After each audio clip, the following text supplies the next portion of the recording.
अरहंत सिद्ध वितराग परमात्मा निर्ग्रंथ आप्त ज्ञानी सद्गुरुदेव एवं आगम वाणी को भावमय वंदन नमन। सभी भव्य आत्माओं की भव्यता को प्रणाम। प्रायः यह देखा जाता है कि लोग अपने घर परिवार वालों से अथवा अपने जाति कुल खानदान वालों से विशेष लगाव रखते हैं। स्व जाति के प्रति अपनत्व का यह भाव सहज ही सब में देखा जाता है। इसी वजह से तो जब भी करियर सेट करने की बात आती है तो लोग अपने बच्चों को या फिर अपने क्लोज रिलेशन वालों को प्रेफरेंस देते हैं। और अगर उस वर्क फील्ड में अगर उनके अपने बच्चे या अपने कोई क्लोज रिलेशन वाले नहीं हैं तो जो उनके दूर के रिश्तेदार होंगे उनको वहां पर लाने की कोशिश की जाएगी। इसी वजह से तो ये भाई भतीजावाद नाम का टर्म भी प्रसिद्ध है। तो दूर के रिश्तेदारों को फिर प्रायोरिटी दी जाएगी, उन्हें स्थान दिया जाएगा। और इसी तरह से हम देखते हैं कि लोग अपनी जाति बिरादरी वालों के प्रति भी इसी तरह का एक विशेष अपनेपन का भाव रखते हैं। जब भी कोई वस्तु खरीदनी हो या किसी को कोई जॉब लगानी हो या उसका फायदा कराना हो तो लोग पहले अपनी जाति बिरादरी वालों को प्रेफरेंस देते हैं कि ये हमारा जाति भाई है, ये हमारा अपना जाति वाला है, तो इसीलिए हम इसका फायदा कराएं या इसको भी सेट करवा देते हैं, इसका भी काम बन जाएगा। इस तरह से उनके मन में अपनी जाति बिरादरी वालों के प्रति एक विशेष प्रेम का भाव रहता है और इसी वजह से उनके मन में उनके प्रति एक पक्षपात भी बना रहता है। और फिर हम यह भी देखते हैं कि जब एक व्यक्ति अपने गांव या कस्बे को छोड़ करके दूर बड़ी सिटी में जाकर के सेटल हो जाता है और वहां पर वो देखता है कि ऐसी फैमिलीज भी है जो कि हमारे ही गांव से बिलोंग करती है, वे लोग भी हमारे ही गांव के या हमारे पड़ोस वाले गांव के हैं, तो उनके साथ भी उस व्यक्ति का एक प्रेम संबंध विकसित हो जाता है। अपनी विहार यात्रा के दौरान हम लोग किसी घर में ठहरे थे तो वहां उन सज्जन का दूसरी किसी फैमिली के साथ में बड़ा अच्छा मधुर प्रेम संबंध था, बड़े घनिष्ठ संबंध थे। जब भी उनके घर में कोई प्रोग्राम होता या कोई भी काम पड़ता तो वे हमेशा उस फैमिली को, उन लोगों को सबसे पहले बुलाते और उनके साथ में हर चीज पर विचार विमर्श करते, प्लान्स बनाते, घूमने भी जाते तो साथ में जाते। तो हमने सहज ही जिज्ञासावश पूछ लिया कि ये आपके क्या लगते हैं, यानी इनके साथ में आपका क्या रिश्ता है। तो उन्होंने कहा कि हमारा इनके साथ में यूं तो कोई रिश्ता नहीं है, लेकिन ये हमारे गांव बेटी बहन लगती है। गांव बेटी बहन यानी ये भी हमारे ही गांव से आई हुई है, ये हमारे ही गांव की बेटी है और इसी वजह से हम इन्हें अपनी बहन के जैसा ही समझते हैं। ये हमारे अपने गांव का ही है, इसीलिए ये हमारा गांव का बेटा है तो गांव का बेटा भाई हो गया है। तो इस तरह से हमारे गांव का है, इस वजह से भी उनके मन में उनके प्रति एक लगाव का भाव बन जाता है, एक अपनापन रहता है, प्रेम संबंध विकसित हो जाते हैं। और फिर इसी का एक्सटेंडेड रूप हम देखते हैं कि जब व्यक्ति अपने देश को छोड़ करके विदेश में जाता है तो वहां पर अगर कोई उसे अपने देश का मिल जाए तो कितनी प्रसन्नता होती है। अरे वाह, तुम भी इंडिया के हो। और फिर उसमें भी अगर कोई अपने ही सिटी का मिल जाए, अपने ही आस पड़ोस के एरिया का व्यक्ति मिल जाए तब तो और ज्यादा खुशी होती है। तब लगता है कि अब हमारा कोई अपना यहाँ पर मिल गया है, क्योंकि वह परदेश है, दूसरी भूमि है, वहां पर कोई अपने देश का व्यक्ति भी मिल जाए तो बड़ा अपनापन सा महसूस होता है। और फिर उसमें भी अगर कोई अपनी ही कम्युनिटी का मिल जाए, यानी किसी गुजराती को कोई दूसरा गुजराती भाई मिल जाए तो बड़ी खुशी होती है।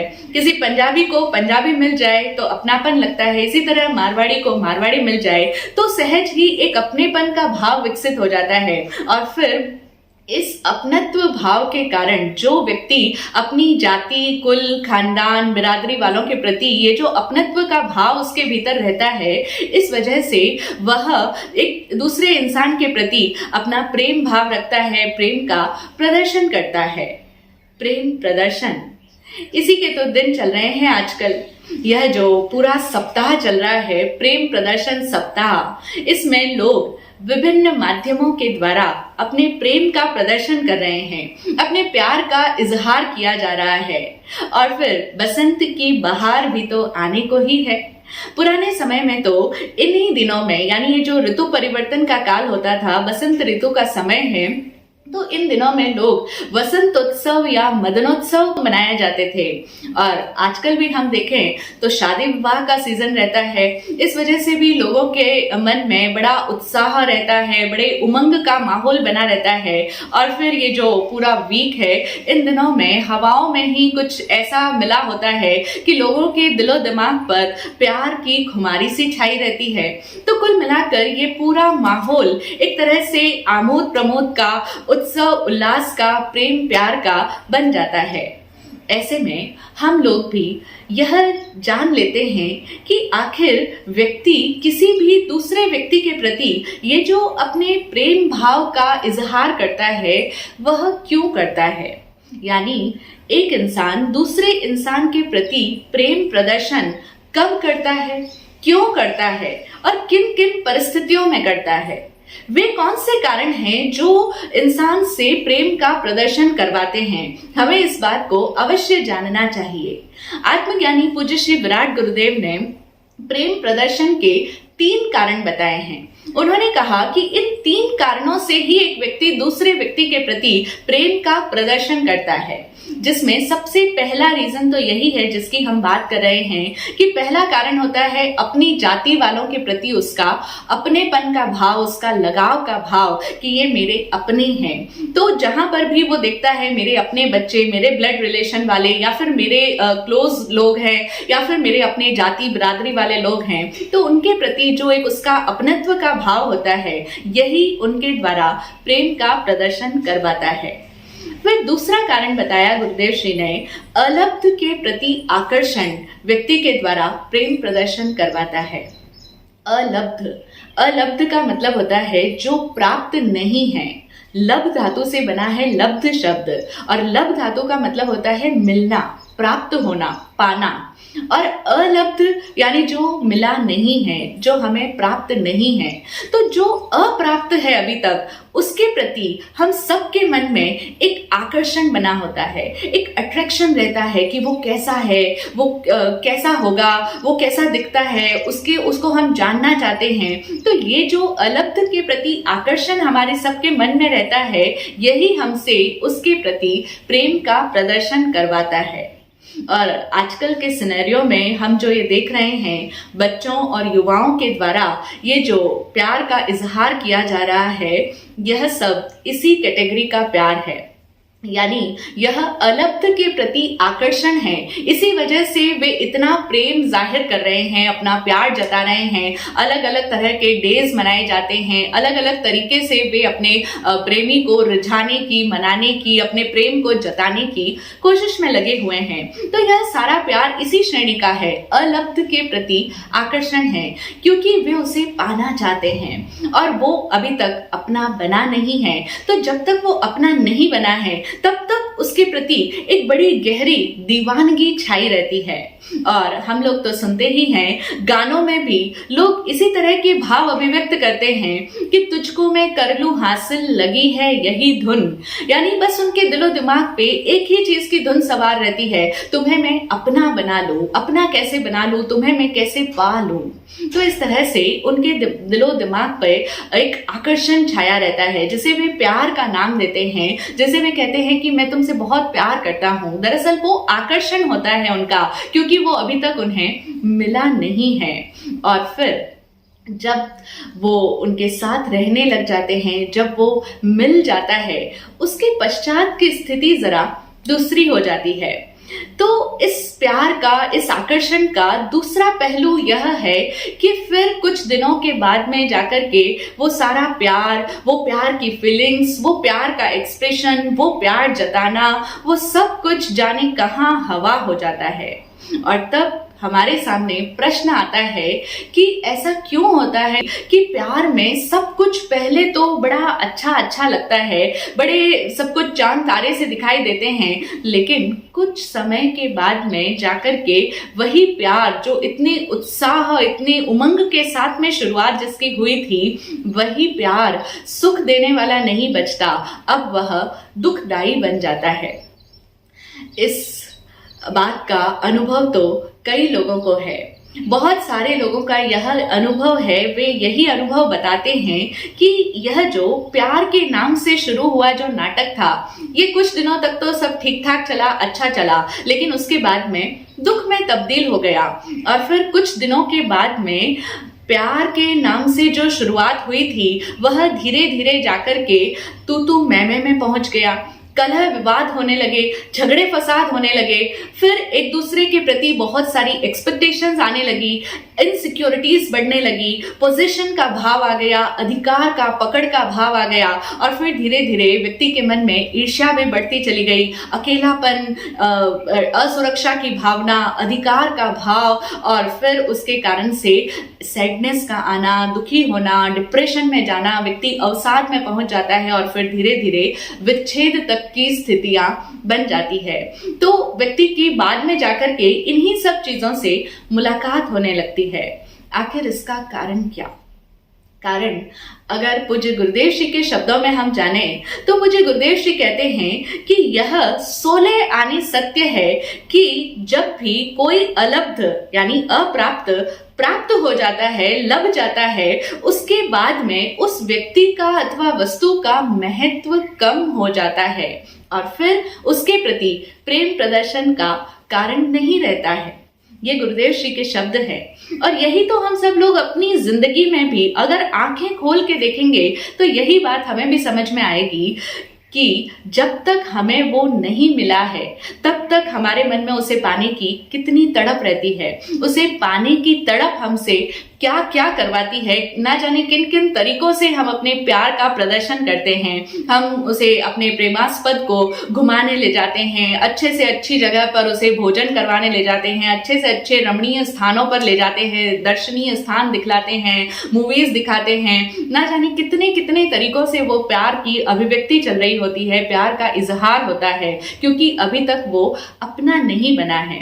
कई लोग तो हमें कहते भी हैं कि शादी से पहले हम बहुत तरह से उन्हें घुमाने ले जाते थे, ये सब कुछ करते थे, लेकिन शादी के बाद में अब उसकी कोई जरूरत नहीं बची, क्योंकि अब तो वो अपनी बन गई है, अब वो अपना हो गया है, तो उसके पश्चात इन सब की कोई आवश्यकता नहीं रहती है।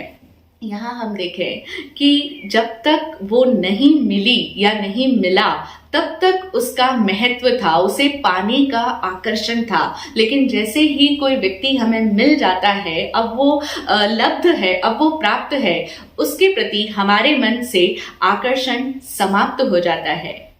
मन की फितरत ही कुछ ऐसी है कि अगर वो व्यक्ति मिल गया जिसे पाने के लिए हम बहुत दौड़ रहे थे, बेचैन थे, परेशान थे, लेकिन पाने के बाद में क्या स्थिति हो गई? पाने के बाद में उसका महत्व कम हो जाता है। और ऐसा सिर्फ व्यक्तियों के साथ में ही नहीं है, वस्तुओं के साथ में भी ऐसा ही होता है, क्योंकि ये हमारे मन का ही स्वभाव है कि जैसे आप कोई भी वस्तु को पाने के लिए बहुत क्रेजी हो, आपको अच्छी से अच्छी महंगी वाली कार चाहिए या बाइक चाहिए या कोई भी वस्तु चाहिए, जब तक चाहिए, जब तक वो आपसे दूर है, आपने उसे पाया नहीं, तब तक उसके प्रति एक अजीब सा नशा हमारे अंदर रहता है, दीवानापन रहता है उसे पाने का। लेकिन जैसे ही हम वो कार ले आते हैं, उसे ओन करने लग जाते हैं, उसके बाद में वह कार थोड़े दिनों के बाद में नॉर्मल हो जाती है। अब उसके लिए वो इम्पोर्टेंस या वो महत्व कायम नहीं रहता। ये मन की आदत है कि वो उसका व्यक्ति हो या वस्तु हो, कोई भी सामान हो, उसका महत्व उसे पाने के बाद में घटता चला जाता है और फिर उसके बाद में उसके प्रति प्रेम प्रदर्शन का कोई कारण नहीं रहता। तो हम सुन रहे हैं प्रेम प्रदर्शन के 3 कारण, जिसमें ये दूसरा प्रमुख कारण है कि व्यक्ति प्रेम का प्रदर्शन आखिर क्यों करता है। अलग के प्रति आकर्षण होता है और इसी को लोग प्यार समझ लेते हैं। जो ये आकर्षण है, जो ये अट्रैक्शन है उसे पाने का, इसे लोग प्यार समझ लेते हैं क्योंकि इसमें सब कुछ बहुत अच्छा लगता है। तो जब वो अच्छा लगता है, इतने तरीकों से, बहुत ही प्यारे, मनमोहक, लुभावनी तरीकों से वो प्यार का इजहार किया जाता है, प्रेम का प्रदर्शन किया जाता है, तो व्यक्ति उस ट्रैप में फंस जाता है। और तब वो एक बार जब फंस गया, जब वो अपना बन गया, तो उसके पश्चात ये सारी दुखद स्थितियों से उसकी मुलाकात होने लग जाती है। तब वह परेशान भी होता है, लेकिन अब तो वह उस जाल में फंस चुका होता है। फिर प्रेम प्रदर्शन नहीं बचता और तब लोग ये सवाल उठाते हैं कि शुरुआत के दिनों में तो पहले सब कुछ बहुत अच्छा था, आप भी बहुत अच्छे थे, आप बहुत अच्छी अच्छी बातें बोला करते थे, लेकिन अब ना तो आप वैसे रहे हैं, ना अब वो बातें रही हैं, ना अब वो समय रहा है। ये सब इसी वजह से। लेकिन अब हम तीसरा कारण भी जान लेते हैं कि अगर लब्ध होने के बाद में भी अगर व्यक्ति प्रेम का प्रदर्शन कर रहा है तो उसका कारण है, तीसरा कारण, जो कि बड़ा डीप कारण है, बड़ा गहरा रीजन है और हम सबके जीवन में यही कारण पाया जाता है। वह होता है कि सुविधा भोग की लालसा। यानी अगर इसके बाद में भी कोई व्यक्ति प्रेम प्रदर्शन कर रहा है तो उसका कारण है सुविधा भोग की लालसा। यानी उस व्यक्ति से उसे सुविधाएं पाने की चाहत है। और ये जो लोग आई लव यू बोलते हैं, इस आई लव यू में दरअसल भाव क्या छुपा होता है? सामान्यतया हम लोग तो उस आकर्षण को ही प्यार समझ लेते हैं कि वो हमारे प्रति इतना अट्रैक्टेड है, हमें इतना कुछ देता है, हमारा इतना ख्याल रखता है, तो वो हमसे बहुत प्यार करता है, वो तरह तरह से हमें आई लव यू की अभिव्यक्ति कर रहा होता है, बड़ा अच्छा लगता है। लेकिन क्या हम ये जानते हैं कि उस आई लव यू के पीछे भाव क्या छुपा होता है? वहां मैं तुम्हें प्यार करता हूं, इसका मतलब होता है मैं तुम्हें पाना चाहता हूं, क्योंकि अभी तक पाया नहीं है। मैं तुम्हें चाहता हूं, मैं तुम्हें पाना चाहता हूं। और इसके भीतर भी कुछ शब्द और छुपे होते हैं। वो जो छुपे शब्द हैं, अगर हम उन्हें समझ जाएं तब फिर हम कभी उस ट्रैप में फंसेंगे ही नहीं। वो शब्द होते हैं, मैं तुमसे सुविधाएं पाना चाहता हूं, मैं तुमसे प्यार पाना चाहता हूं, मैं तुमसे सुख पाना चाहता हूं। यही तो स्थिति होती है। हम देखते हैं कि जब भी दो व्यक्ति प्रेम संबंध में जुड़ते हैं तो वे दोनों ही एक दूसरे से प्यार की मांग कर रहे होते हैं। उसे अपने साथी से प्यार चाहिए होता है और साथी को भी उससे प्यार चाहिए होता है। दोनों को ही एक दूसरे से चाहिए, दोनों ही एक दूसरे से मांग रहे हैं। इसका मतलब इतना तो निश्चित है कि उनके पास में वो चीज नहीं है, तभी तो वे उसे दूसरे से पाना चाह रहे हैं, दूसरे से मांग कर रहे हैं। कितनी फनी सिचुएशन बन जाती है कि हम इमेजिन करें कि दो भिखारी अपने अपने भिक्षा पात्र, भिक्षा के कटोरे हाथ में लेकर के एक दूसरे के आमने सामने आ जाए। वो बोले तुम मुझे दे और वो बोले तुम मुझे दो, जबकि दोनों के ही पात्र तो रीते हैं, दोनों के ही पास में प्यार नहीं है, लेकिन वो मांग रहे हैं। आत्मज्ञानी गुरुदेव श्री अपने त्रिशूल सूत्रों में एक अन्य स्थान पर यह सूत्र देते हैं कि 3 चीजें ऐसी है जो व्यक्ति को पहले स्वयं को देनी चाहिए, जो उसे स्वयं को देनी होती है। उनमें सबसे पहला स्थान है प्रेम का। यानी प्रेम व्यक्ति दूसरों से मांगे नहीं, सबसे पहले वो प्यार अपने आप को दे, अपने आप में प्रेम पूर्ण हो जाओ। और जब आप अपने आप के प्रति प्रेम पूर्ण हो जाओगे तब आपसे दूसरों के लिए भी प्रेम ही निकलेगा, प्रेम ही बहेगा। और फिर जब आप दूसरों को प्रेम दोगे तो आपको गुणित होकर के वापस प्रेम मिलेगा भी।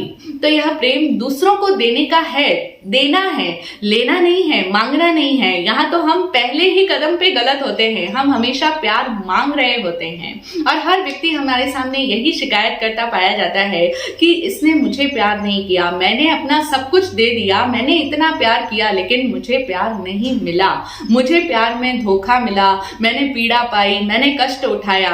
इन सब का मतलब क्या है? हर व्यक्ति मांग किए जा रहा है, जबकि उसे यह समझना होगा कि प्यार मांगने की बात नहीं है, प्यार देना होता है। और देने से पहले उसे अपने में उपजाना होता है, स्वयं के भीतर प्रेम पूर्ण होना होता है।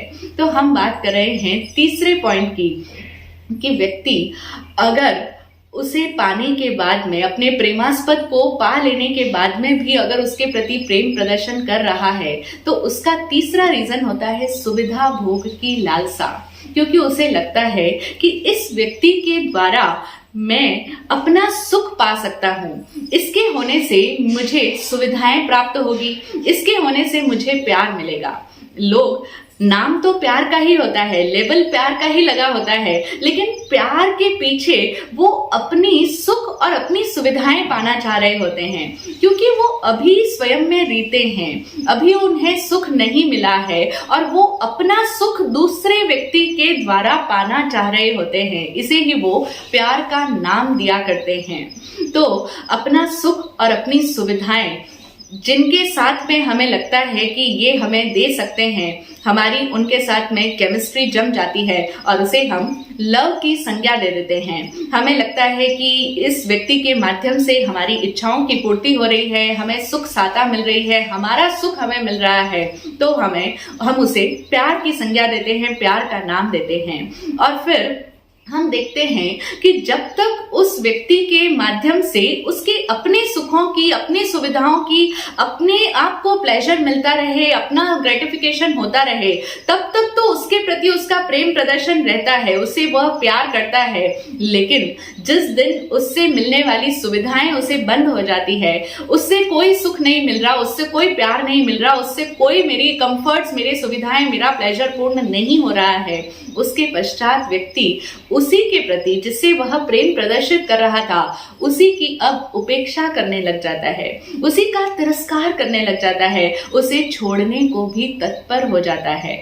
वही व्यक्ति जो पहले उन दोनों के बीच में, जिसके प्रति वह आकर्षण में पागल था, उसे पाना चाहता था, अपना बनाना चाहता था, उस बीच में अगर कोई तीसरा व्यक्ति बाधा बन रहा था उनके उस सो कॉल्ड प्यार में, तो जो व्यक्ति बाधा बन रहा था उसके प्रति वो घृणा से, नफरत से भरा रहता था, ऐसे कदम भी उठा लेता था कि जिससे वह व्यक्ति मेरे मार्ग की बाधा ना बने, मुझे उसे पाने के बीच में कोई रुकावट ना आए। तो उसे हटाने के लिए, उसे अपने रास्ते से दूर करने के लिए व्यक्ति किसी भी हद तक चला जाता है, कोई भी हिंसा का कार्य भी कर लेता है।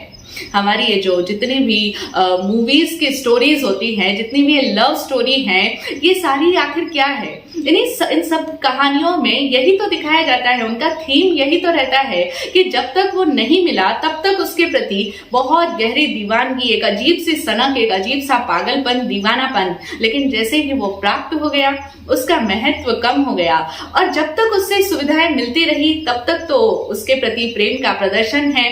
लेकिन जब उससे सुविधाएं मिलनी बंद हो गई, हमारा सुख उससे मिलना बंद हो गया, तो उस व्यक्ति को भी छोड़ने में कोई देर नहीं लगाता, जिसे पाने के लिए ना जाने कैसी कैसी हिंसा पहले कर बैठे थे। तो इस तरह से ये सुविधा भोग की लालसा तीसरा ऐसा प्रमुख कारण है कि जो हमसे प्रेम का प्रदर्शन करवाती है।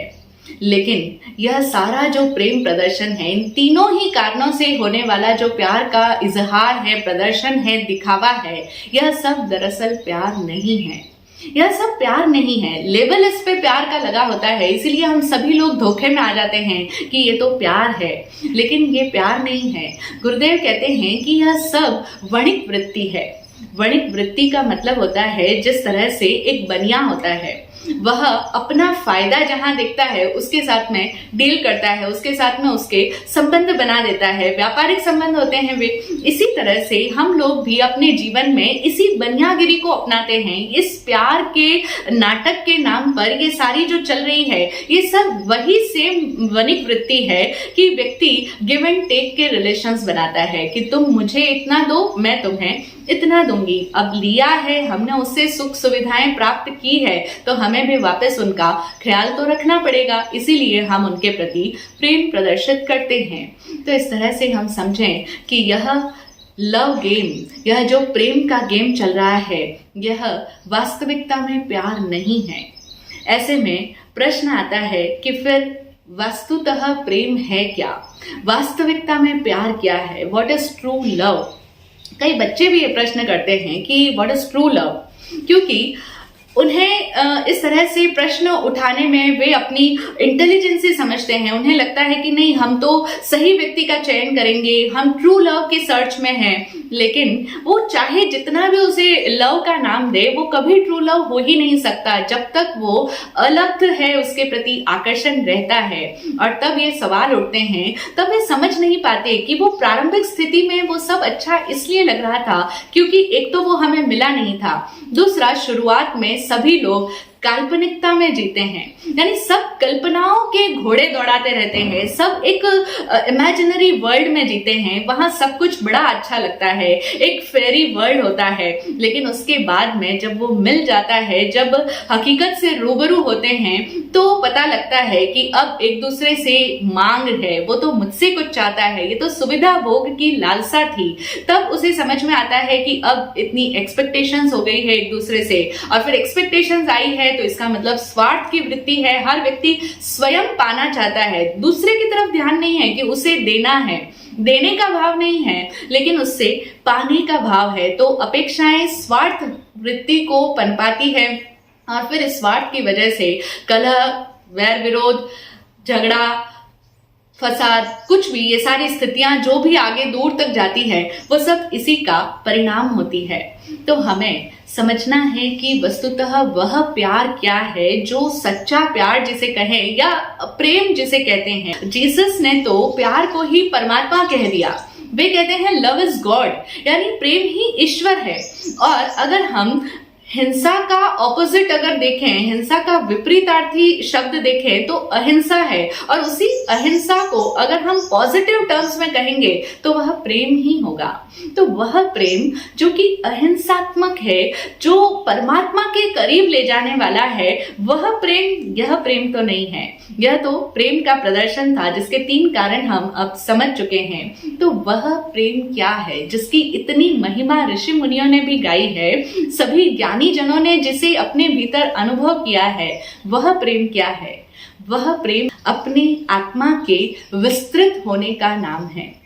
यानी जब आत्मा अपने भीतर के आनंद गुण में जीता है, उसे अनुभव कर पाता है, उसमें स्थित हो पाता है, तब वह आनंद गुण उसके भीतर से विस्तृत हो जाता है। तब हमारा आत्मा इतना फैल जाता है कि वह समग्र में, यानी संपूर्ण सृष्टि में व्याप्त हो जाता है, विराट होकर के पसर जाता है।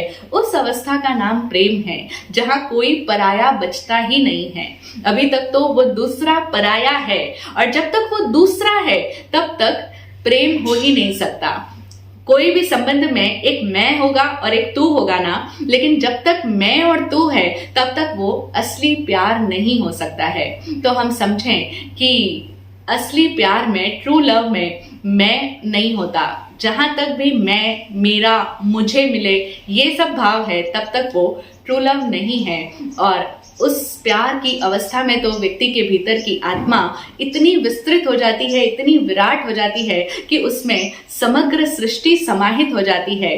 तो हम सभी परमात्मा की शक्तियों से, गुरु शक्तियों से, दिव्य शक्तियों से और इस पूरे यूनिवर्स की पावर से यही प्रार्थना करते हैं कि हम लोग भी अपने इसी जीवन में उस सच्चे प्रेम की अनुभूति को अपने भीतर महसूस कर पाएं, उसे अनुभव कर पाएं।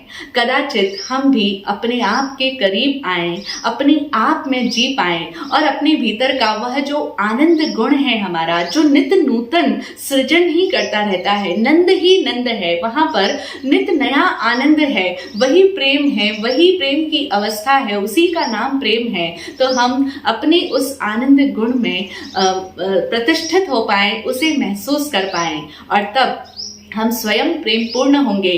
फिर हमसे जो भी निकलेगा वह सहज ही प्रेम का ही प्रसार होगा, प्रेम ही फैलेगा, और उस प्रेम की अनुभूति में अनेकों लोग भी आनंद पाएंगे। तो हम सभी स्वयं आनंदित होए और दूसरों को भी आनंद ही लुटाएं। जय हो, जय हो, जय हो।